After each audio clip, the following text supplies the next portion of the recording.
Councilman Stewart, I'm going to get right to the facts here. Why do you want to defeat Councilman Wynn? Give me some specifics that Warren Stewart is going to do differently than Wynn. Three basic. By the way, thank you for the inference, Councilman Stewart. I like that title.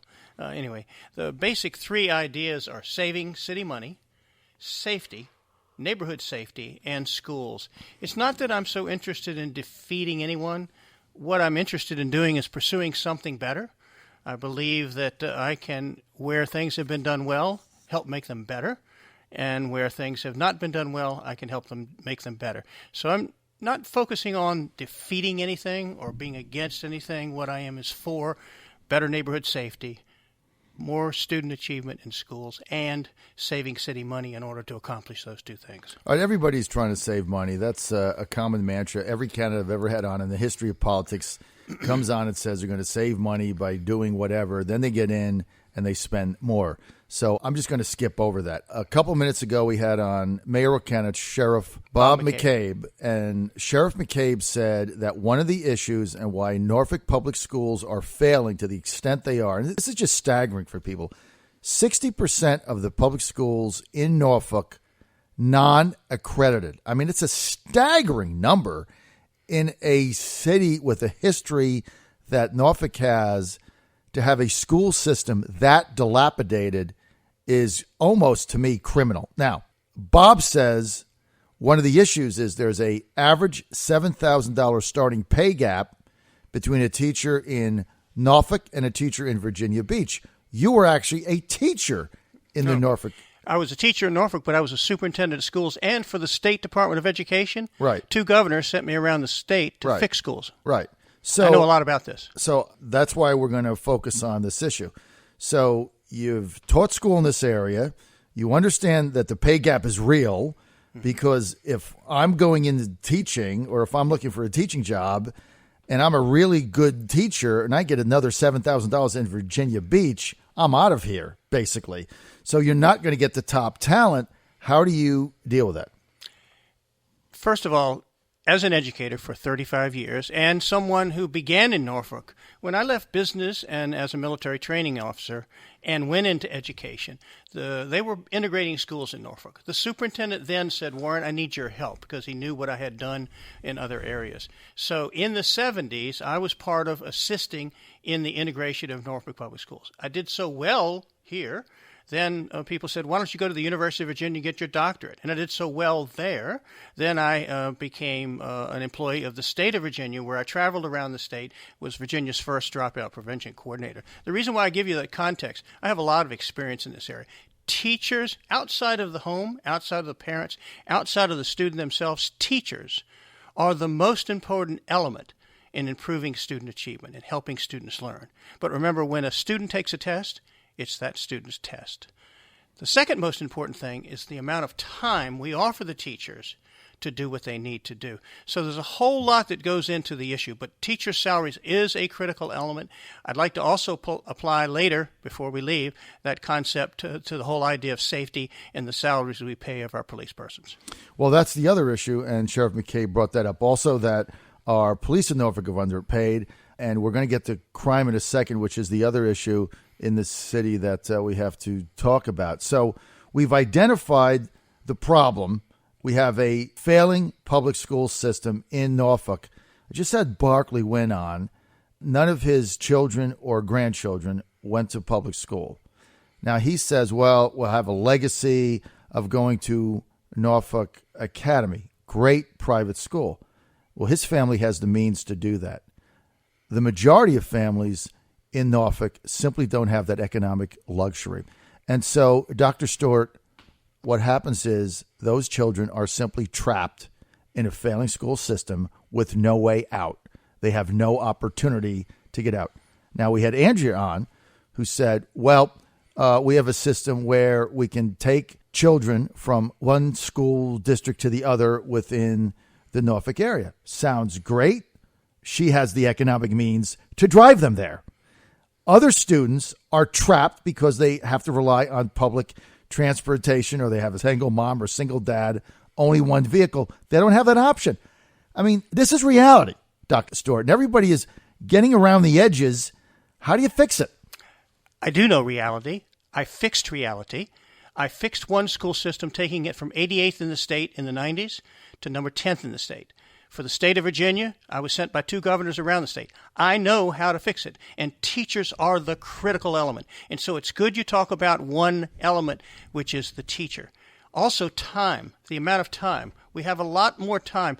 When I was young, remember, I went to public schools. Because I was good in sports, I got to go to college. But I was a person, my whole family have gone to public schools. My mother, my father, all my relatives, my wife's family. That is my world, and I've been in that world a long time. First of all, the picture that you paint, I don't want you to paint such a bleak picture. For 4 years, I visited every school and read to every elementary school. There are wonderful things going on in the classrooms in the city of Norfolk. There are wonderful people coming out. When I had my heart operation just a few years ago, the people that were helping save my life were Norfolk public school graduates. So it's not bleak as you paint it, but it is terrible. And one of the things that has been increasingly terrible since the recession was the amount of poverty. So when people do not have money, when there isn't home guidance, when there isn't time for people to be guided at home and assisted at home, we have to compromise. The way we did that in the systems that I helped fix was we gave after-school time. Remember, if I didn't get something when I was in school, maybe you too, I had to stay after school. If I didn't get something enough, I had to go to summer school. Time is a critical element as well. I hope we get to talking about similar things related to the safety, because that's a big issue for me. Go ahead. All right. I have been the past president of and board member for the Crime Line in the city of Norfolk. The police chief who founded Crime Line in Norfolk, when I retired, said, "Warren, I need your help." I grew up across the street from his father. Having watched for the past 12 years, something is alarming me. Something even more alarming than the school system's difficulty and the poverty that comes to the schools, the poverty of the children that come to the schools, is the safety issue. Police salaries, and this is no fault of the police chief. He is wonderful, nor the police officers in the city of Norfolk. Police salaries have gone down to get the best here.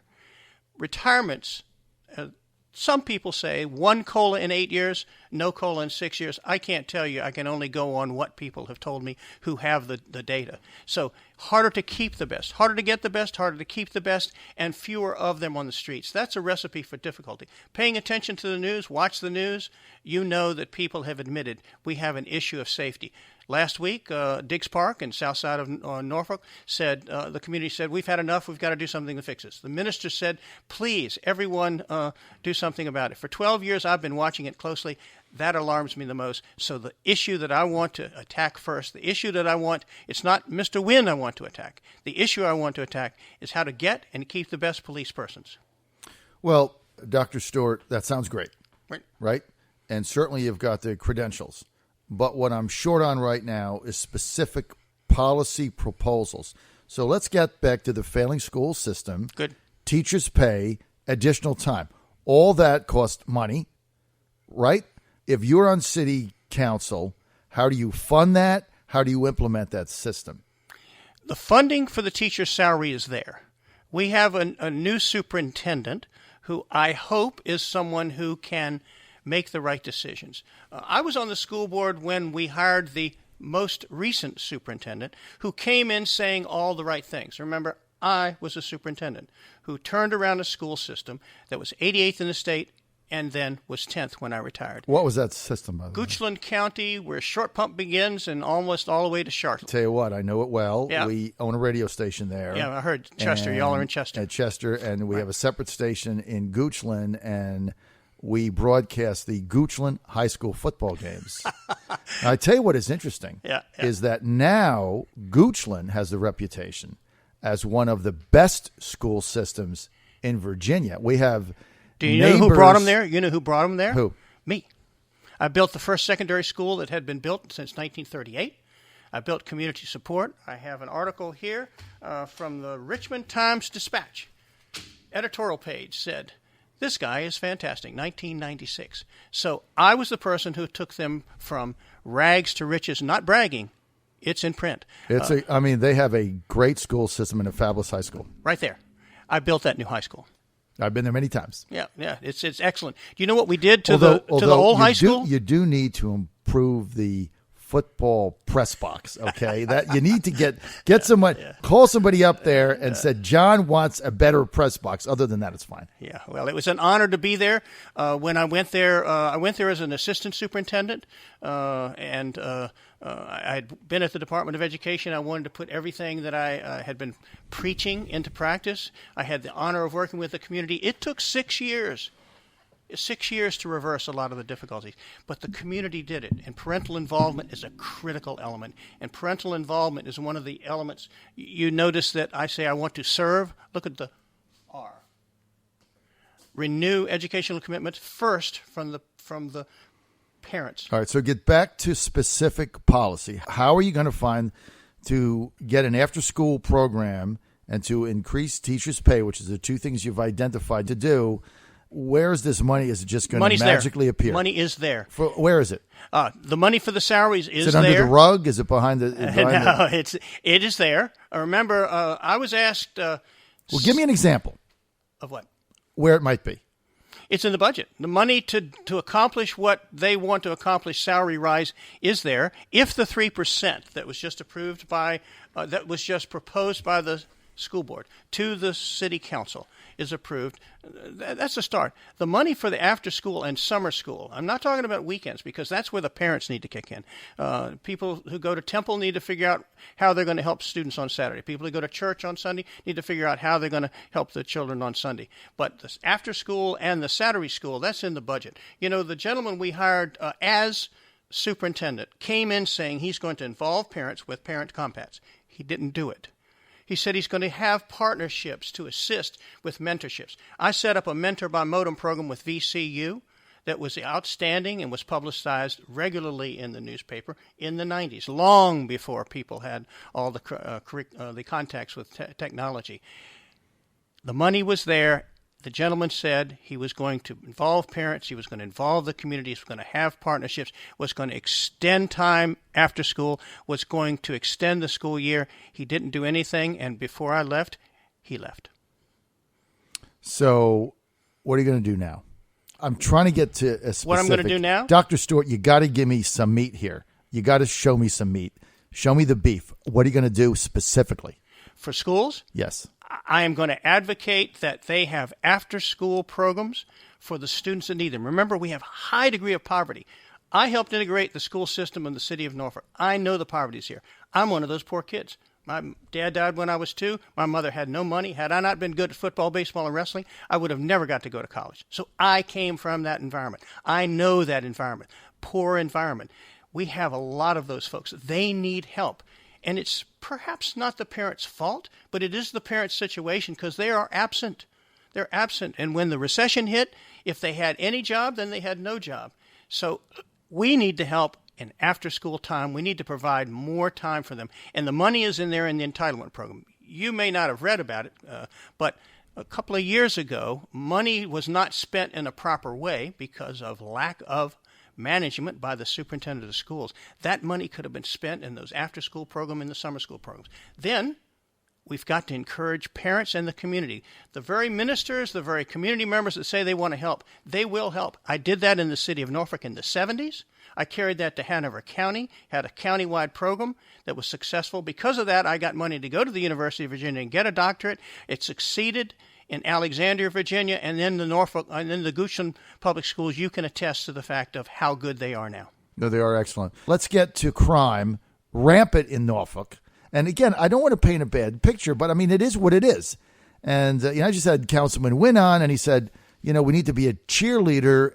It's tough to cheerlead 60% of your schools not accredited, and a really uptick there in rampant crime. How do you stop it? I mean, think about the quality of life. Why would any business right now come to your city? If I was a business executive and I came in on a plane and you guys took me for a tour and I'm like, wow, great culture, right? Fabulous. And you got ODU, new stadium. What's fabulous. But then I turned the page and I opened up the trunk and I said, schools are a disaster. Crime is a disaster. There's no way it would take my family or my company to this town. How do you solve the crime issue? For 12 years, I've been watching it. That's what motivated me first to say, over a year ago at this time, I've got to step off the school board because I can't get the right people to pay attention to the right things. Remember, I fixed schools for 2 governors. I fixed schools twice myself. You can attest to that because you know where one of them was. I couldn't get the right people to pay attention to the right things, and I saw this crime issue. You know, what you just said, I hear every day. My wife's a manager of the largest real estate company, one of its largest offices, and she tells me what you just said every day. She sees people coming into the area and why they don't choose there. But I can tell you that we can fix the crime issue. We need to get better police persons, and salary is the key to that. We need to keep them. We need to respect the retirees, and we can't do that by continuing not to have them respected through COLAs. And we need to have more police persons on the streets. There is a figure. The figure applies to what it would take to fix the salary issue. I know that figure that's been proposed by the folks that represent police officers. There is a clear figure, and I've had friends look at the budget. I was a banker first. I've managed a lot of money my own, and I know the price tag, and my friends who have combed the budget, they know where the money exists right now. Then it's a matter of just convincing other city council members to do it. Now, how do I do that? Because for 6 years, I was state president. You know anyone old enough to be in AERP? The last president of AERP just retired 2 years ago. You know who that was? No. Me. That meant for 6 years as state president, I helped for Democrats, Republicans, and everybody else work together. I know how to do that. Safety is the issue I want to start with. I want to turn to schools with that. Well, let's get back to the safety issue. There's been mention that there's a increasing gang network in your city, right? You've heard of that. Not so much. There was an organization, God's Bullies, that right, I had. Exactly. I was referring to that. Okay. I know them. I know them well. For 10 years, I've been supporting them. You might even ask and mention my name. They are very tied into and know things that much more than I do. Okay. Again, and you're very inspirational, but I'm trying to get to some specifics, Dr. Stewart. Sure. So give me the one key specific policy that you would implement as a city councilman in Norfolk to help abate the rising crime issue. Give me one specific policy. I'm going to give you tangible. I'm going to give you that. Not inspirational. Salaries is not having the best police officers is not inspirational. That's a practical thing. Beyond that, I have put on the website a proposal for a Safe Neighborhoods Commission just last week. I initiated that proposal last week because it's getting time for us to talk about one proposal that will work in addition to getting and keeping the best police officers and having more of them. And there's a way to do that easily. The Safe Neighborhoods Commission that I'm proposing, we had a bike commission, so now things are better for bikers. We had a tree commission, now things are better for the canopy. Safe Neighborhoods Commission is designed to have the whole community band together, neighborhood by neighborhood, to do what they know they need to do. And the newspaper and TV has highlighted community groups wanting to do that. So the proposal is on the table. It's on my website, Safe Neighborhoods Commission. All right, we're out of time. I want to thank Dr. Warren Stewart for being with us today. He is a candidate for City Council, Norfolk.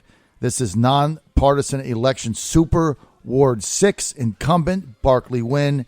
Another challenger, Andrew McClellan. And that'll be decided May 3rd. Dr. Stewart, thanks for being with us.